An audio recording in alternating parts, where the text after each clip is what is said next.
Hello, you wonderful people, and welcome to another episode of Not Too Comic Book. This being a show where I talk about TV shows that are adaptations of comic books. For today's episode, I'm going to talk about the latest episode of Arrow. So, a very interesting episode. Last episode, we had Lila convincing Oliver into helping her bust John out of prison, which, I mean, it didn't take much convincing. It's like, she's like, I need your help getting John out of prison. Oliver was all for it. Obviously Felicity wasn't, kind of difference of opinion. It's kind of like John's in there for a reason. It's like, you're going to go out of your way to do a bad thing. It's like, your whole point is to stop criminals, not to be one.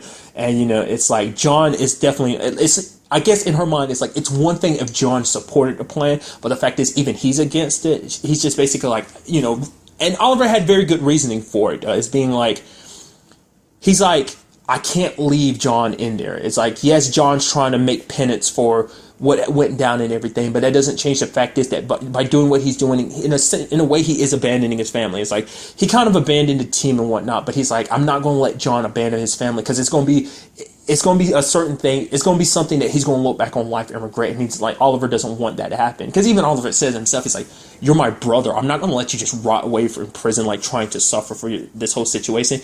Because, John ended up bringing it up, being like, hey, the reason why he's doing it is because, bringing it up in the whole Andy situation. He's like, I trusted Andy, you told me not to, and Laurel ended up dying.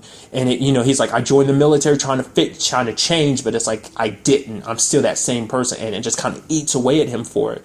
And Oliver's like, yes, you need to serve penance because of the whole, like, killing your brother and everything, sure, but do that as Spartan. Do some good with it. Don't just sit here and try to beat yourself up and eat away. It's like, especially don't get locked up for something you didn't do. It kind of makes sense, where everyone's coming from, because, it's like he does have to kind of go to jail for what he did, but, because, the whole situation, like, ends up bringing up the fact that, well, Roy did a similar situation, because him killing a cop thing kind of just pushed him over the edge, especially when he found out. It's like, it wasn't you, but still, you weren't you at the time, but still it didn't change anything. And now, he's a fugitive on the run and everything. Well, I mean, technically he's not, because everyone thinks he's dead, but still he can't ever come back. He can't reveal himself as Roy because everyone thinks that he's dead.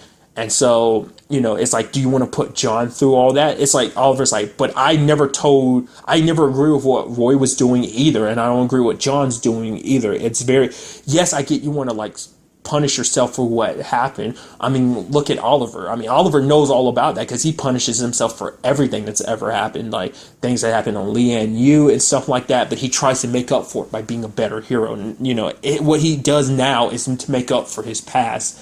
And it's like, I guess he's trying to get into John's head to say, like, hey, do the same thing. You can't abandon your family because they need you, So it's going to be interesting to see, like, what he really decides to do. It does seem like he is okay with it, because Oliver brought up the fact is, he's like, I guess I haven't changed. But then Diggle, I guess, kind of seeing the way Oliver acted and just what he was doing, it's like, you don't ever say that you haven't changed. It's like, I mean, when you compare him from how he was at the beginning of the series, he's very different, because we're kind of seeing that with the parallels of, like, the flashbacks, because it's showing you, like, more so who Oliver ended up becoming, like how he ended up becoming the person he was in season 1, just kind of very cold and distant. And it's like, he's still somewhat that person, but his walls are slowly going down.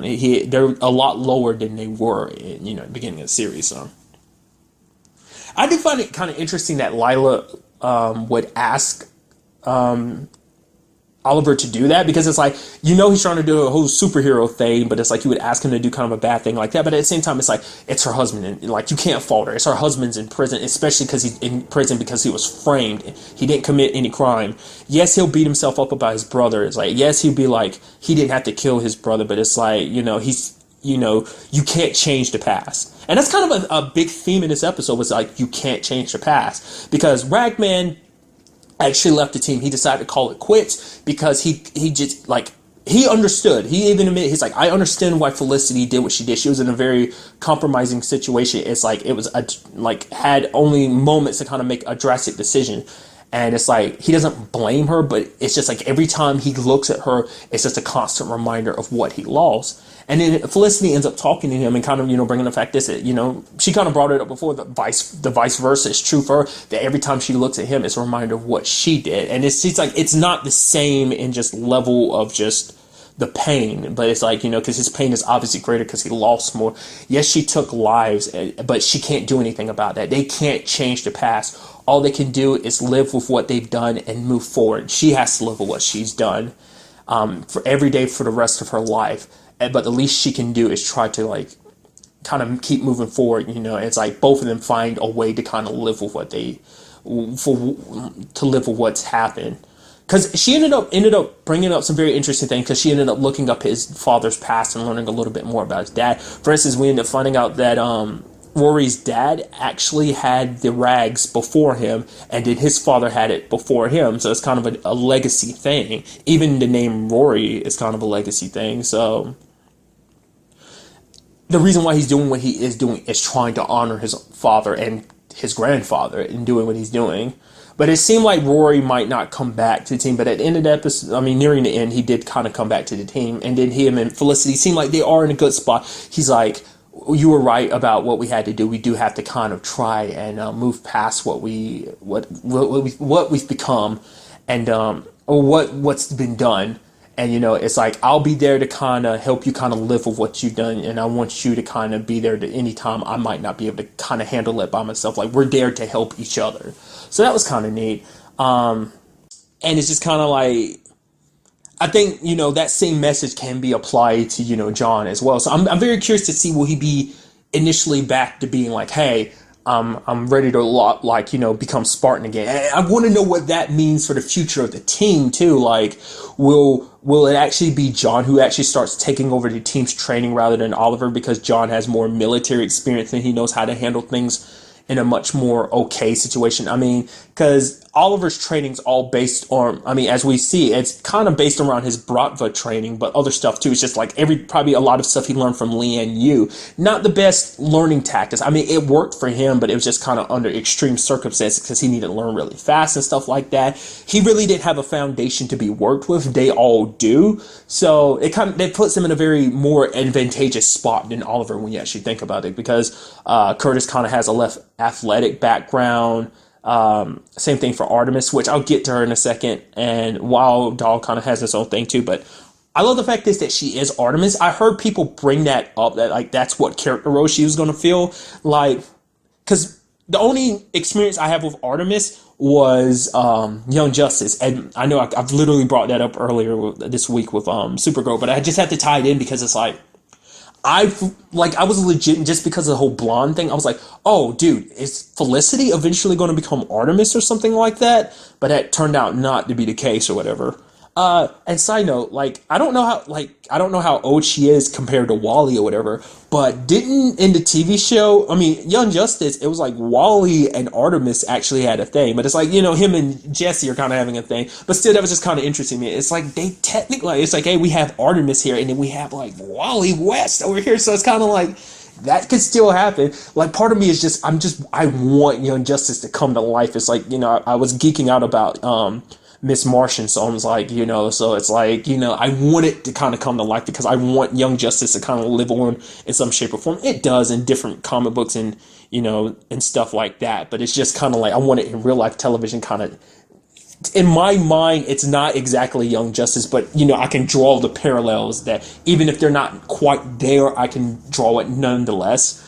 But I didn't like, because I heard people kind of throw that out there. I was like, oh, because I was under the impression that she was going to continue being the White Canary, but I guess like after Laurel was kind of announced as a White Canary, she kind of dropped, because she's like, I can't go around parading to be someone else. It's like, and I guess to her it was kind of disrespectful to Laurel. So I didn't really think that. I was just thinking she was going to continue with the mantle of like being the new Black Canary, but it's like, nope, she's Artemis now. So she's kind of picked up the bow and everything.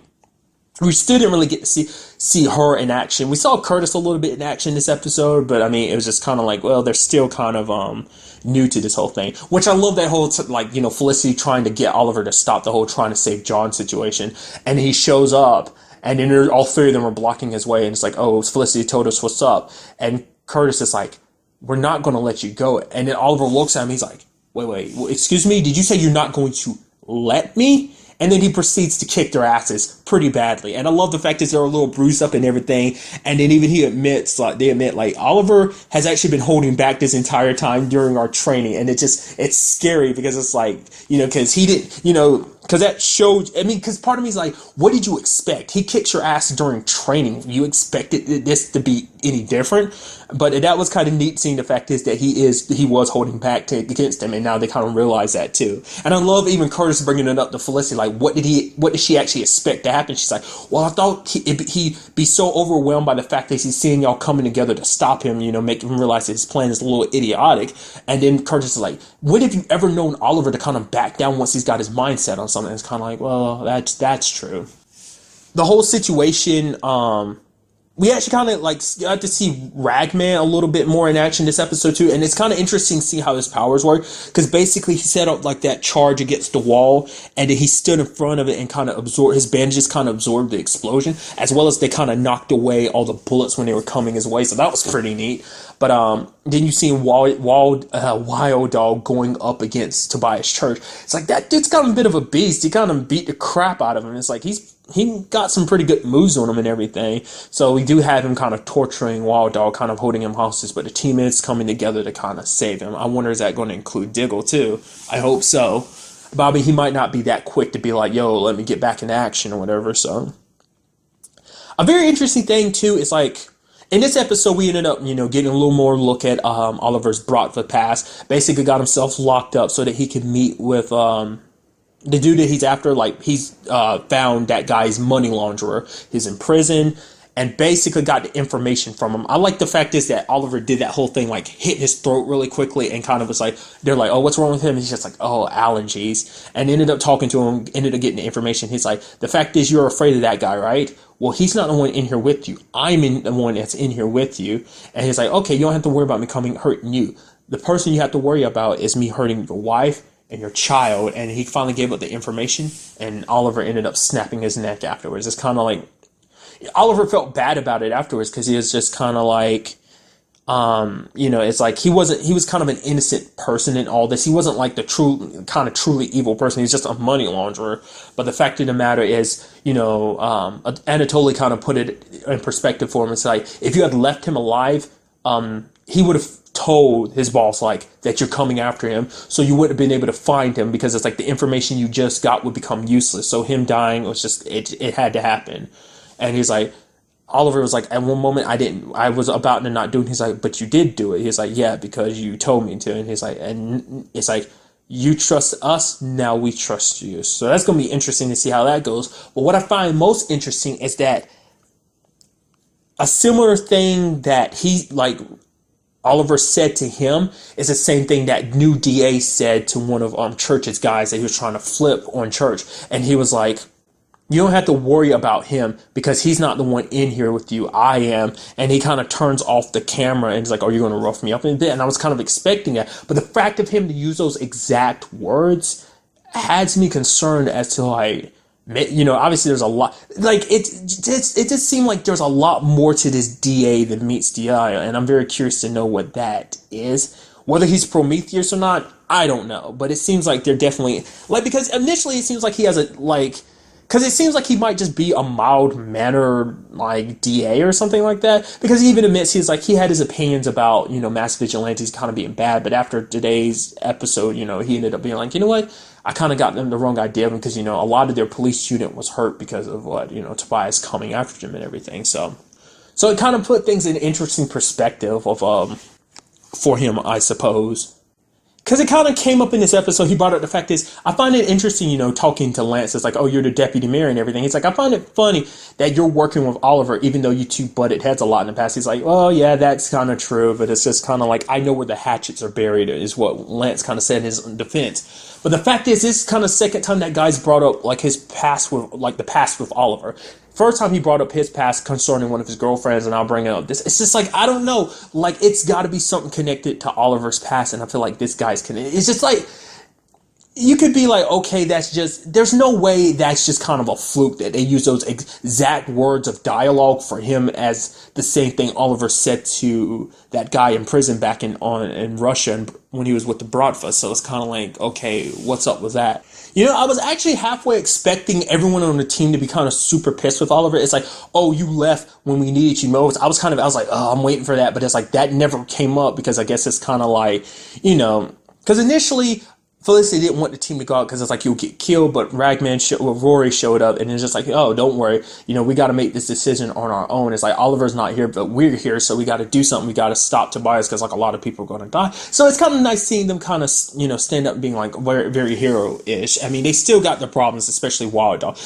I've heard some things about what happens to Wild Dog's character. Like apparently he's a very just kind of obscure DC character, and apparently like one of the instances he's popped up in comic books apparently didn't end too well for him. So I hope that's not the case. I hope they're not setting Wild Dog up to be kind of fodder to just be like, oh no, now that Diggle's back, Wild Dog is done. I mean, I don't know.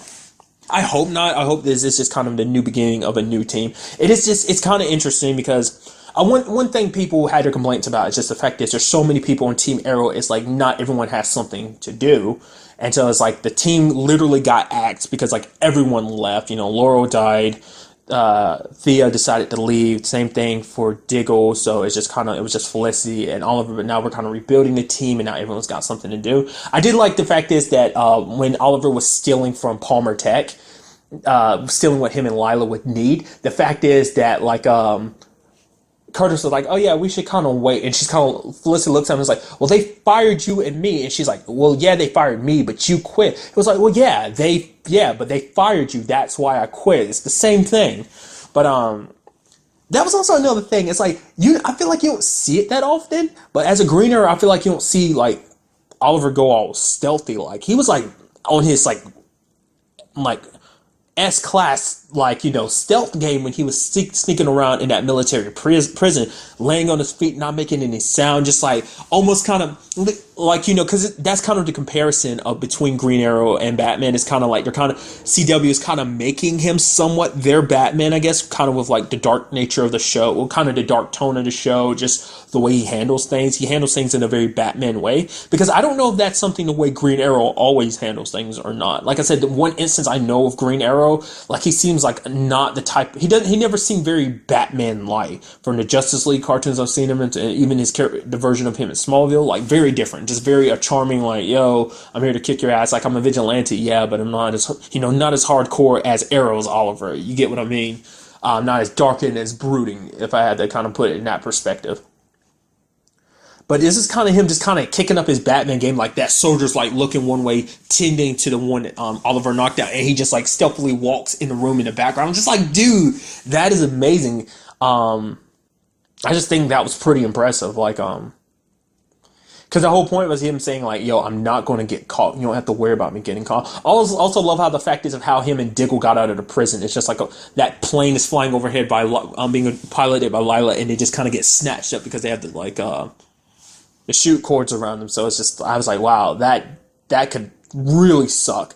I mean, that kind of reminded me of that scene from the most recent Mission Impossible movie, even though I haven't seen that particular movie. It's just like, just from the previews and everything. Just, that's initially what kind of went in my head when I saw it. So I am curious, and now I'm thinking about it, it's like, what will happen with Diggle? Because it's like, he's staying hidden now, but it's like, those people went through a lot of trouble to frame him, so it's like I doubt he's going to be able to stay hidden for long. I mean, I'm sure that's why Lila's probably pushing to kind of hurry up and get everything a little expedited, to kind of like, hey, let's hurry up and find out what this whole situation's about, clear John's name so he doesn't have to worry about it. I mean, technically he would still have to worry about it because he broke out of military prison, but I guess it's like, Lila could use her connections to make it seem like okay, make it, I guess, kind of make it go away and whatnot. So, and it's kind of something, I forgot to bring this up last episode. Was it last episode or the episode before last? Whatever it may be. Oliver actually came face to face with Felicity's boyfriend, still doesn't know about him and everything. But it ended up being a conversation where like he ended up mentioning the fact that it's like, oh, Prometheus is after you. It's like, oh yeah, this guy almost killed Church because he almost killed you. So that was just kind of a small thing, and I thought that was kind of interesting because that was their actual first meeting, but that wasn't, under the right circumstances, being like, oh, I'm Felicity's boyfriend, and I'm like, oh, I'm Oliver Queen, Felicity's ex, that, and it still hasn't gotten to that. So I'm curious to see what they decide to do with him in this season, like, him and Felicity, like, is that just like how, because we know how Oliver kind of acts when it comes to Felicity, and when he gets a little jealous because of the whole like Barry situation. He acted very differently, the moment Barry and Felicity kind of started having that connection a little bit, because even her and Barry ended up admitting the fact is like they fit well together. They're very smart, intellectual people, but the fact is they kind of were in love with different people. Him with Iris, her with Oliver. So it's just kind of, that was kind of the case then. It's like, because Oliver's not really ever had to deal with that. Well, he did. I forgot. He had to deal with it with Ray, because it's like they split up in season 3, and then she got with Ray, and they got back together because it's like those feelings kind of rekindled, because he became the Oliver that she knew. She saw a little bit of Oliver she knew, and not just the Oliver that was going off to work with Ra's al Ghul and become a part of the League of Assassins. So it's going to be interesting to see how Oliver reacts to it this time. Maybe Oliver actually knew the entire time, and he just didn't realize that, that Felicity didn't realize that Oliver knew, and he was just kind of waiting for her to say something. Side note, Oliver knew the entire time. I was being an idiot last time, because I think I brought that up. It's like, oh, maybe Oliver didn't know about the whole circumstance. It's like, no, he knew. I was just being stupid about it, because it's been a while since I've seen the last season, so I completely forgot if he was really aware or not. Like, it's such an idiot, because obviously he'd be aware and, being a part of it and everything, but it's just like he didn't know that Felicity was really struggling with that. But it's kind of like, why wouldn't he know that she is struggling with that? But I guess it was like, I guess he expected her, if that was really the case, that she would have came and talked to him about it, like, because where they are is like, I guess he felt like she would feel the need to kind of, if she wanted to talk about it, she could come talk to him, but she didn't. So, but a very interesting episode. I'm done kind of going off on multiple tangents like that. I do apologize, but that's really all I want to talk about in this episode. To the next time we meet, be happy, be safe, live life to the fullest, and enjoy it. Good day and goodbye.